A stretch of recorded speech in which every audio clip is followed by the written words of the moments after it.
2 करोड़ यात्री पूरे देश से जाकर आए, लाखों यात्री अमरनाथ यात्रा कर आए, हर महीने लाखों यात्री वैष्णो देवी के दर्शन करके आते हैं और 100 से ज्यादा अधिक फिल्मों के शूटिंग हुए हैं। वो सभी एक मुख से कहते हैं कि कश्मीर की परिस्थिति अच्छी है, मगर स्वीकार करने को तैयार नहीं। मुझे मालूम नहीं है कौन सा चश्मा पहनकर ये देखते हैं। मान्यवर, मैं आज कहना चाहता हूं कि जिस कश्मीर में 40,000 से ज्यादा लोग मारे गए, कई पिताओं ने अपने कंधों पर बेटे के जनाजे लेकर गए। मान्यवर, अपनी बेटी की डोली तक कई लोग नहीं देख पाए और कई बहनों ने अपने भाई को खो दिया। इनकी वेदना, हृदय अगर संवेदनशील है तो ही इसका अनुभव कर सकते हैं, मगर हमारे हृदय में जिनके हाथ में हथियार है, इसके लिए ही संवेदना है, तो इसका रास्ता मेरे पास नहीं है। मान्यवर, मैं इनकी मदद नहीं कर सकता क्योंकि हमारे लिए मन में संवेदना है कश्मीर के युवा के लिए, कश्मीर की बच्चियों के लिए और घाटी के भविष्य के लिए संवेदना है, आतंकवादियों के लिए नहीं। मान्यवर, मैं समझता हूं कि आज आर्टिकल 370 समाप्त होने के बाद और उसके पहले भी नरेंद्र मोदी जी की सरकार आई 2014 में, आज युवाओं का भविष्य ब्लैक नहीं है, परंतु स्कूल का ब्लैक बोर्ड उनका भविष्य बन गया है, वो पढ़ाई लिखाई। जो युवा मान्यवर पत्थर लेकर घूमते थे, मोदी सरकार ने, इस प्रधानमंत्री ने इसके हाथ में लैपटॉप पकड़ाने का काम किया है। पूरी दुनिया का एक्सेस और आतंकवाद और अलगाववाद की बात करने वाले लोग धारा 370 कर आधार बनाकर अलगाववाद की बात करने वाले लोग, आज जो लोग बात करते हैं उनकी कश्मीर की जनता अनसुनी करती है, डेमोक्रेसी और डेवलपमेंट की बात करती है। मान्यवर, ये आज बदलाव हुआ है। अभी अभी कह रहे थे कि मैंने सदन में कहा था कि आतंकवाद समाप्त हो जाएगा।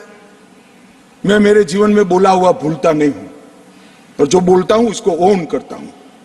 मैंने कहा था कि 370 के कारण अलगाववाद की भावना समाप्त हो जाएगी और जब अलगाववाद की भावना समाप्त होगी, सहन आतंकवाद कम हो जाएगा, समाप्त हो जाएगा। मान्यवर, ये बीच मझधार में 40 साल इन्होंने गलतियां करी, 80 के दशक से गलतियां करते आए, संवेदनशील हृदय से सोचते रहे, संवेदनाएं हथियार उठाने वालों के लिए रखे और इस 40 साल की गलती को ऐसा सोचते हैं कि मोदी जी के 4 साल में सुधर जाएगा।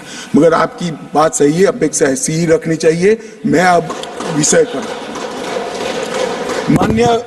मान्यवर, मैं बहुत पास में नहीं जाता। जब चरम सीमा पर थे तब तो आंकड़े बहुत भयावह थे, 90 के दशक में बहुत भयावह आंकड़े थे, परंतु मैं यूपीए शासनकाल की बात करना चाहता हूं। 2004 से 14 जब सोनिया जी और मनमोहन जी की सरकार थी, कुल आतंकवादी घटनाएं 7,217 हुई थी और अब आतंकवादी घटनाएं सिर्फ 2,197 हुई है। ये 10 साल। अब सुन लीजिए, बाद में मुद्दा खड़ा करिए खड़गे जी।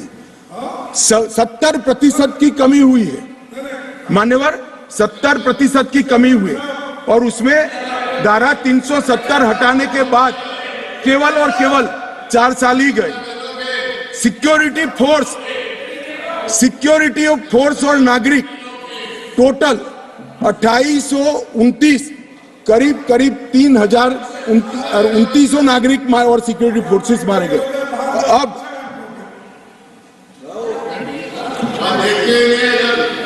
मान्यवर, 3,000 नागरिक उस वक्त 4 से 14 में मारे गए, 14 से 23 में 891 नागरिक मारे गए। 70% की कमी सिक्योरिटी फोर्सेस और नागरिक, और सिक्योरिटी फोर्सेस की मृत्यु में भी 50% की मान्यवर कमी।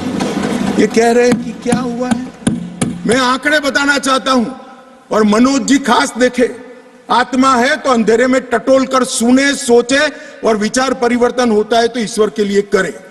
मान्यवर, ऑर्गेनाइज स्टोन पेल्टिंग 2010 में 2654 घटनाएं थी।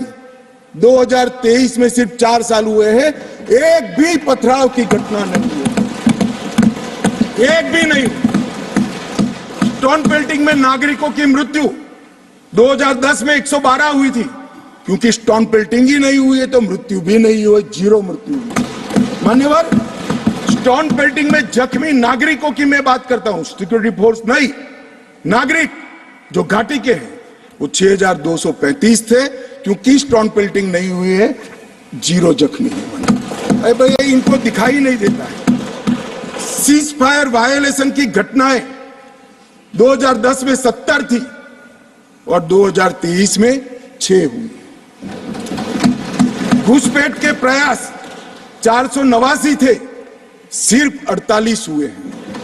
मान्यवर, वापिस लौट गए आतंकवादी 18 थे 2010 में, अभी 281 आतंकवादी घाटी छोड़कर।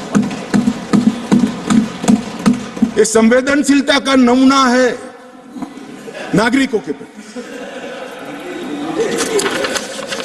मान्यवर, मैं आज बताना चाहता हूं आपको, इसलिए बताना चाहता हूं कि हमने सिर्फ टेररिज्म के खिलाफ आवाज नहीं उठाया है, टेररिज्म के खिलाफ आवाज नहीं उठाया, इस पर आक्रामक कार्यवाही करी, ऐसा नहीं है। हमने टेररिज्म की इको सिस्टम को खत्म करने का काम किया। जो टेररिज्म को फाइनेंस करते थे उन पर भी काम किया है। एनआईए द्वारा टेरर फाइनेंस के केस 32 रजिस्टर किए गए, 2014 के पहले एक भी केस। स्टेट इन्वेस्टिगेशन एजेंसी ने टेरर फाइनेंस के केस 51 रजिस्टर किए, पहले स्टेट इन्वेस्टिगेशन एजेंसी की जरूरत ही महसूस नहीं की गई थी। और मान्यवर, 229 टेरर फाइनेंस केस में अरेस्ट हुई है, 150 करोड़ की प्रॉपर्टी सीज हुई है, 57 प्रॉपर्टी सीज हुई है और एसआईए द्वारा 134 बैंक अकाउंट में लगभग 100 करोड़ से ज्यादा रकम को फ्रीज करने का काम नरेंद्र मोदी। ये जो कह रहे हैं क्या बदलाव आया है, मैं दिखाता हूं बदलाव क्या आया है। मान्यवर, आज मैं इतना कह रहा हूं कि हमने एक बहुत बड़ा कठोर निर्णय सुरक्षा की दृष्टि से हमने उठाए हैं। मान्यवर, मैं आज बताना चाहता हूं, पहले 2014 के पहले और आर्टिकल 370 नाबूद होने के पहले आपने देखा होगा आतंकवादियों के जनाजों में 25-25 हजार की भीड़ आती। मैं सभी सदस्यों को कहना चाहता हूं, एक भी दृश्य अभी देखा है 370 के बाद? ना, कोई नहीं करता सर, क्योंकि हमने निर्णय किया है जो भी आतंकवादी मारा जाएगा उसी जगह पे संपूर्ण धार्मिक सम्मान और रीति रिवाज के साथ वहीं दफना दिया जाएगा। स्टोन पेल्टिंग क्यों कम हुई? जितनी नौकरियों की एडवर्टाइज है, इसमें सरकार ने तय कर लिया है कि स्टोन पेल्टिंग का एक भी केस अगर रजिस्टर है तो वो परिवार में से किसी को नौकरी नहीं मिली। क्यों ये विदेश से भागकर आतंकवाद करते हैं वो लोग डरे हैं? क्योंकि हमने तय किया है जिसका परिवार का जन पाकिस्तान बैठकर आतंकवाद को प्रोत्साहन देता है उसके परिवार में किसी को नौकरी नहीं मिलेगी। मान्यवर, हमने तय किया है कि जो टेलीफोन रिकॉर्ड के आधार पर प्रस्तापित होता है कि किसी का परिवार का व्यक्ति लिप्त है आतंकवाद को बढ़ावा देने में, तो नौकरी में है तो भी उसको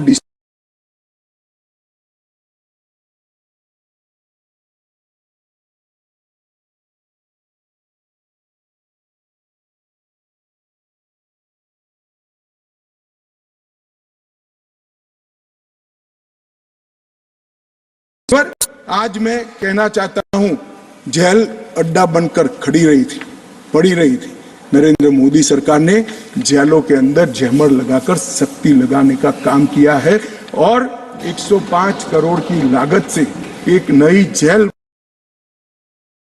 ये बनेगी मैं विश्वास के साथ कहता हूं वो जेल की सुरक्षा कोई भेद नहीं पाएगा और टेररिज्म के अंदर कोई अपना योगदान नहीं देगा। मान्यवर, बार काउंसिल में भी जो समर्थक थे उनको भी संदेश कर दिया गया है और रोजगार, पासपोर्ट और गवर्नमेंट कॉन्ट्रैक्ट के लिए भी हमने ढेर सारी चीजें करी हैं।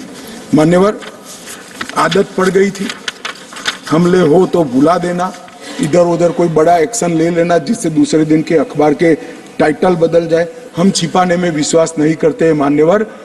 हमारे समय में भी हमले हुए शुरू में, क्योंकि पुरानी आदत पड़ी थी। उरी में भी हुआ, पुलवामा में भी हुआ।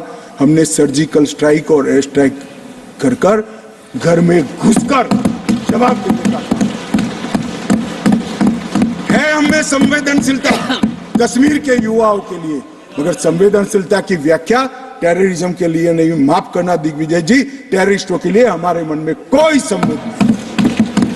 हथियार डाल दे, मेन स्ट्रीम में आए, स्वागत है उनका। मन मैं आज भी कहता हूं, नॉर्थ ईस्ट में कई लोग हथियार डालकर मेन स्ट्रीम में आए हैं। अगर कश्मीर में भी युवा भले हाथ में हथियार पकड़ा हो, हथियार डाल दे, कानून की अदालत के शरण में आए, हम उसका स्वागत करते हैं। संवेदना से हमारा हृदय भरपूर। मान्यवर, हमने जो किया है वो युवाओं के लिए किया है। मान्यवर, ये लोग पूछते हैं कि क्या हुआ।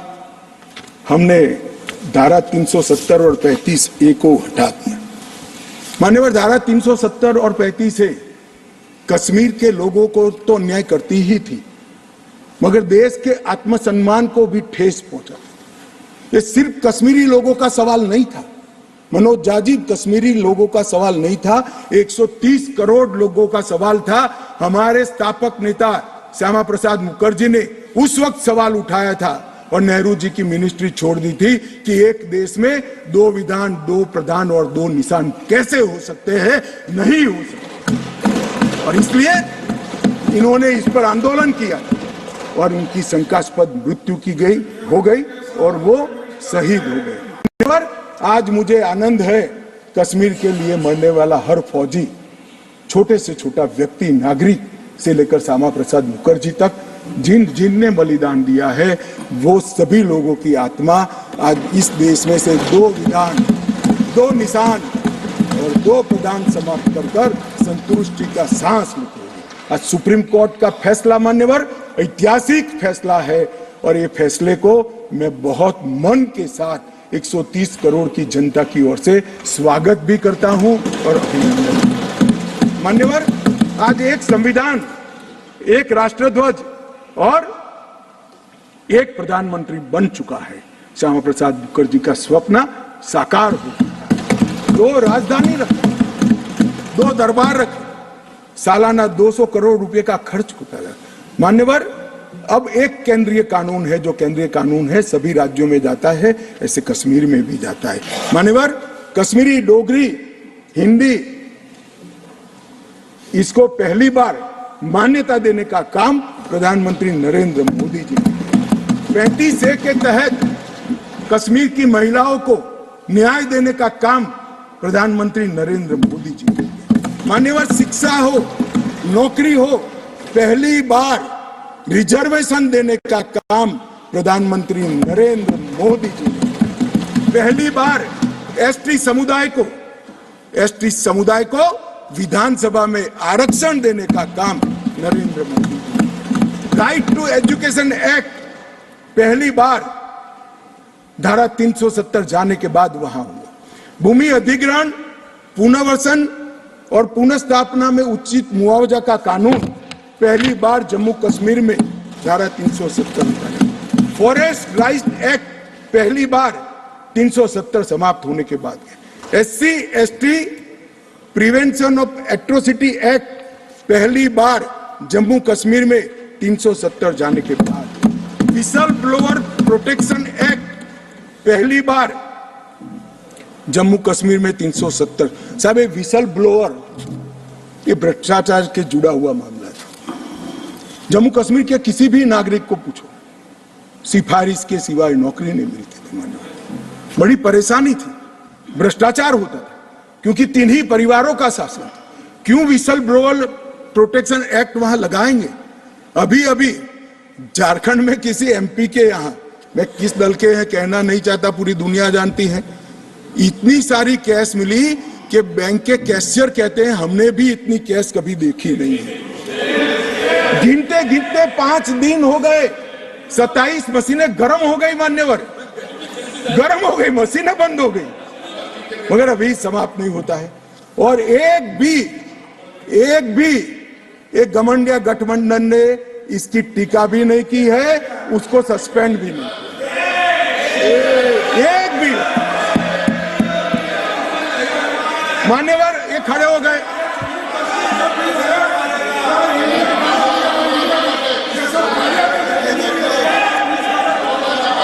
चलो इंडिया अलायंस ने, मान्यवर इंडिया अलायंस ने इसकी टीका भी नहीं की।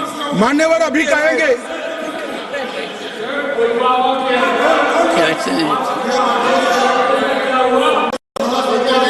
is elected, but take it.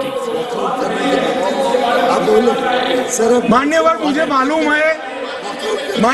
मालूम है नहीं बैठेंगे, क्योंकि ओबीसी को सम्मान देना है, महिलाओं को रिजर्वेशन देना है, ये नहीं बैठेंगे, मुझे पूरा भरोसा है। वॉकआउट करेंगे, कितनी भी कटु बात को हम सुन लिए, अब आप जवाब नहीं सुनोगे, क्या बात है? 6 घंटे तक मैंने सुना है आपको, कैसे ना नहीं सुनोगे मुझे?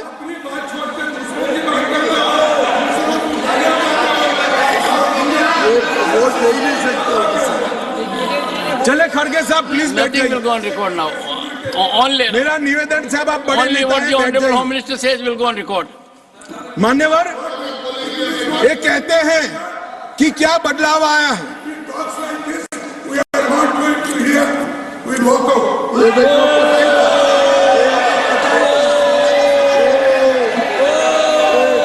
ओबीसी बोलिए साहब, वापस ओबीसी बोलिए, बिना ओबीसी सर, ये महिला और ओबीसी के लिए नहीं बैठ सकते।